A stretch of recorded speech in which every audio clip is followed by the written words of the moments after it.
Good evening बच्चों। देखो बच्चों, आज की अपनी जो क्लास है उसमें चर्चा करेंगे अपने इतिहास का जो अंतिम चैप्टर है, 15वां चैप्टर संविधान का निर्माण। इस चैप्टर के इस बार बोर्ड परीक्षा की दृष्टि से जो महत्वपूर्ण क्वेश्चन बन रहे हैं उन क्वेश्चनों के ऊपर अपने आज की इस क्लास में चर्चा करेंगे। देखो भैया, यह जो चैप्टर है, इस चैप्टर में इस बार अपने 5 प्रश्न आएंगे, ठीक है। और 500% जो आएंगे वो एक एक अंक के आएंगे। मतलब यह चैप्टर टोटल कितने अंक का है? 5 अंक का है। क्लियर है इतनी बात? अब देखो, इस चैप्टर को स्टार्ट करने से पहले कल के बारे में मैं आपको छोटी छोटी 2-3 बातें बता रहा हूं जिनको आपको अच्छी तरह से ध्यान में रखना है। देखो भैया, थोड़ी मजबूरी है, तबीयत थोड़ी सी डाउन है, इस वजह से मैं आपसे फेस टू फेस वीडियो नहीं बना पाया, लेकिन फिर भी जो मैं बातें बता रहा हूं उनको आपको थोड़ा सा फॉलो करना है। देखो, सबसे पहली बात तो आपको क्या ध्यान रखनी है? सबसे पहली बात आपको, आप जो पेपर स्टार्ट करो, ठीक है, पेपर जब भी स्टार्ट करो तो सबसे पहले आपको छोटे वाले क्वेश्चन करने हैं। समझ रहे हो? सबसे पहले छोटे वाले क्वेश्चन करने हैं। छोटे क्वेश्चनों के आंसर किस प्रकार से देने हैं वो मेरा आपको बताया हुआ है। बड़े क्वेश्चनों के आंसर किस प्रकार से देने हैं वो भी मेरा आपको बताया हुआ है, ठीक है। दूसरी बात, आपको समय सीमा का ध्यान रखना है। ऐसे नहीं कि आप एक ही क्वेश्चन को लेकर 15-20 मिनट तक बैठे रहो। समझ रहे हो? अगर कोई क्वेश्चन नहीं आ रहा है तो उस क्वेश्चन की जगह छोड़ दो, अगला क्वेश्चन करो। स्टार्टिंग में कभी भी ध्यान रखना भैया, अगर मान लो जैसे आप पेपर कर रहे हो, पहला क्वेश्चन आपको नहीं आ रहा है, दूसरा क्वेश्चन नहीं आ रहा है, तो वहां पर आपको अपना कॉन्फिडेंस लेवल डाउन नहीं करना है। ध्यान रखना, कई बार क्या होता है, स्टार्टिंग के 1-2 क्वेश्चन अपने को नहीं आते और बाकी लास्ट वाले सारे आ रहे हैं, तो अपने पहला पढ़ते हैं नहीं आ रहा है, दूसरा पढ़ते हैं नहीं आ रहा, तो अपने क्या होता है, एक प्रकार से अपना कॉन्फिडेंस जो है वो कमज़ोर हो जाता है। और कॉन्फिडेंस अगर आपका चला गया तो आप चाहे कितना ही बेस्ट से बेस्ट कर लो, अच्छे नंबर प्राप्त नहीं कर पाओगे। कहने का मतलब है, आपको अपनी सोच जो है वो पॉजिटिव रखनी है। आप तो बस ये सोच के चलो कि हाँ, हमें सब कुछ आ रहा है, जो मनोज जी सर ने पढ़ाया है वो सब कुछ हमें याद है। अगर वो आपको याद है तो आप बिंदास होकर पेपर देने जाओ, एकदम फ्रेश माइंड के साथ, आराम से घूमते फिरते हुए आराम से पेपर दो, कोई टेंशन नहीं है। समझ रहे हो मैं क्या कहना चाह रहा हूं? कहने का मतलब यह है कि बिल्कुल भी घबराना नहीं है, अपने ऊपर किसी प्रकार का दबाव, किसी प्रकार का तनाव आपको नहीं लेना है।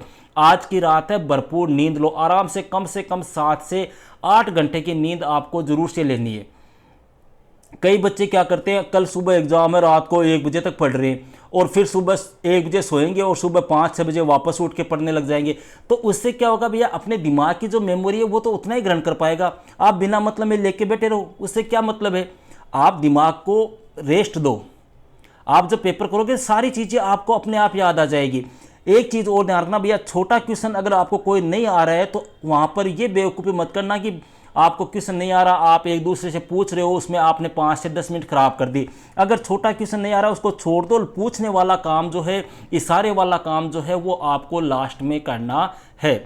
और इतिहास की मैं आपको खास बात बता दूं भैया, हिस्ट्री और पॉलिटिकल, ये 2 ऐसे सब्जेक्ट है जिनमें आपको सारे क्वेश्चन आते हैं, लेकिन होता क्या है, अपने क्वेश्चन की लैंग्वेज जो है वो घुमा दी जाती है और अपने समझ नहीं पाते कि इस क्वेश्चन में पूछा क्या है। अगर आपके सामने इस प्रकार की कोई समस्या आए तो आपके जो एग्जामिनर वगैरह हो, आप उनसे कंसल्ट कर सकते हो।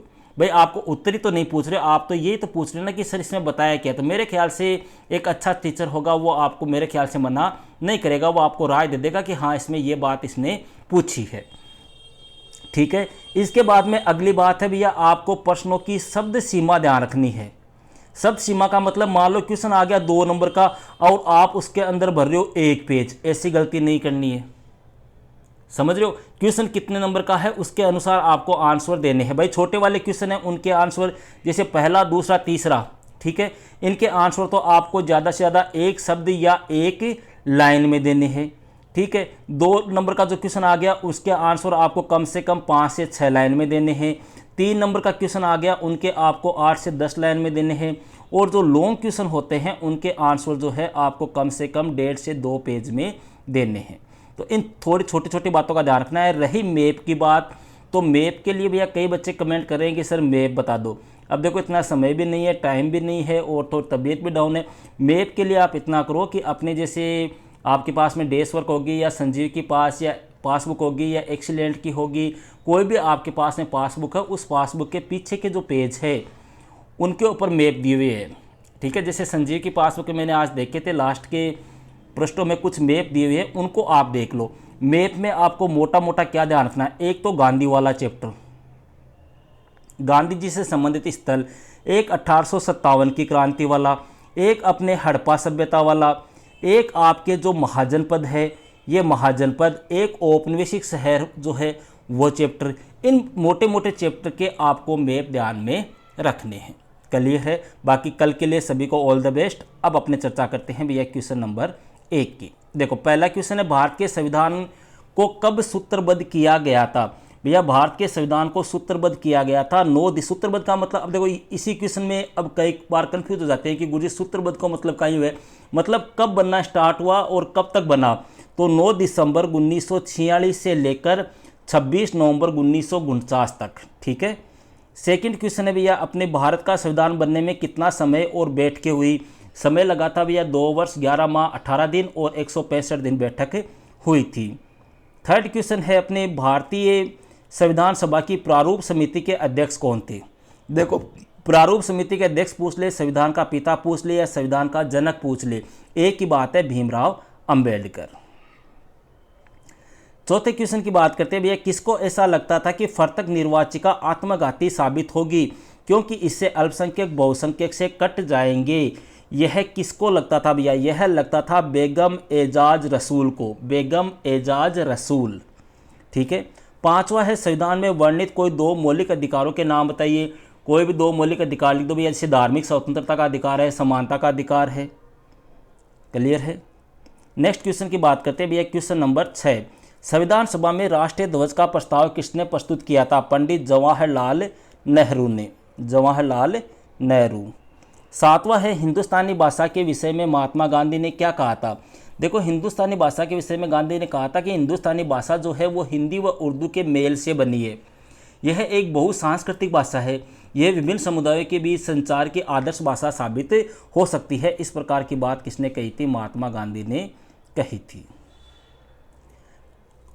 नेक्स्ट है भैया, हम सिर्फ नकल करने वाले नहीं है, यह कथन किसका है?